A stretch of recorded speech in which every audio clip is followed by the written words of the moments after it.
আমি গোলাম রসুল, parliament member Jessore 4।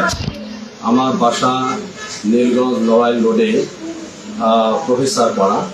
আমার বাসার সামনে একটি কওমি মাদ্রাসা আছে, যে মাদ্রাসা প্রতিষ্ঠার ক্ষেত্রে আমি নিজে অনেক অবদান রেখেছি, যেখানে মাদ্রাসায় ছাত্রছাত্রী পড়বে দিনী শিক্ষা অর্জন করবে। কিন্তু গতকাল একটি অনাকাঙ্ক্ষিত ঘটনা আমার মেয়ের সঙ্গে ঘটে। আমার মেয়ের নাম অনন্যা। সে এখন সবিনা মেডিকেল কলেজে 3rd ইয়ারে পড়ে। সে দীর্ঘদিন ধরে অসুস্থ।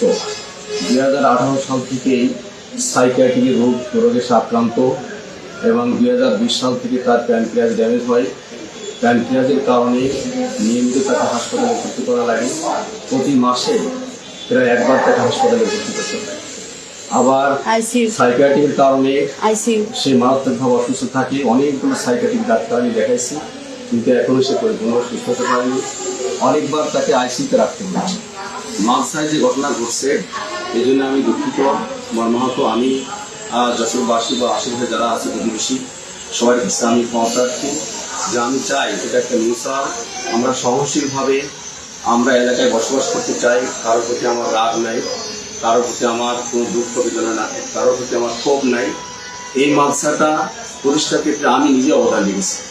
সম্মানিত যশোরবাসী, সকালে শুধুমাত্র আমি হুজুরকে দিকে বললাম যে যারা মাদ্রাসায় লেখাপড়া করে এই গার্ডিয়ানদেরকে কি ভিতরে রাখলে ভালো হয়, বাচ্চাদেরকে ভিতরে রাখলে ভালো হয়।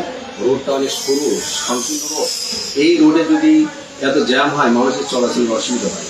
এরপরে দেখা গেছে সেখানকার বাইরের কিছু বহিরাগত তারা এটা ক্ষিপ্ত হয়। আমার বাসায় যত ভাঙচুর করেছে, বিভিন্ন জায়গা ভাঙচুর করেছে, গেট ভাঙচুর করছে, এরপরে আমাদের অনেক কিছু করছে। আমাদের বাসায় প্রায় আরও 7-8টা ফ্যামিলি আছে, নিরাপত্তা ঢুকছে। আমি এর সুধার চাই। আমি চাই মিউচুয়াল করে সবাই এক জায়গায় বসবাস করতে। সম্মানিত যশোরবাসী, আমার মেয়ে যে সাইকিয়াট্রিক আক্রান্ত এবং তার যে প্যানক্রিয়াসের সমস্যা আছে, ডাক্তারদের প্রেসক্রিপশন আমি দিয়ে দিচ্ছি।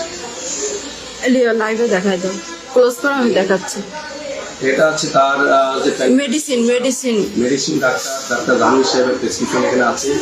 সেই পর্যন্ত 3 বার তাকে আইসিইউতে ভর্তি করতে হয়েছে।